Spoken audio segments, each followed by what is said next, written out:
This video introduces web-focused support for template masters and slide layouts in documents created in App Studio with a PPTX output format.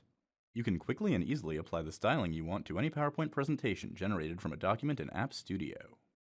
In PowerPoint, a slide master defines the styling of your presentation, as well as how it is applied to different slide layouts.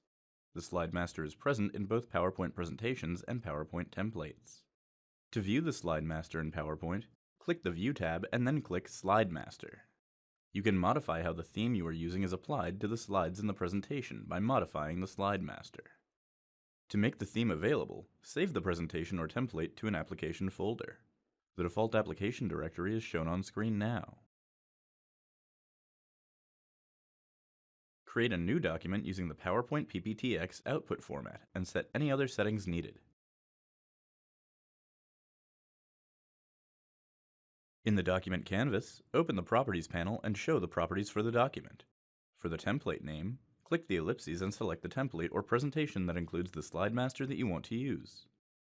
Set the slide number to the page of the PowerPoint presentation that you want your contents to start on, and select the slide master and slide layout that you want to use. You must specify both a slide master and a slide layout. Finally, add content to your document, making sure to position it on the page where you want it to appear in your PowerPoint presentation. When you run the document, it uses the specified styling and slide layout. As you can see, you can quickly and easily apply the styling you want to any PowerPoint presentation generated from a document in App Studio. To learn more, visit the WebFocus knowledge base, where you can search all technical topics and videos.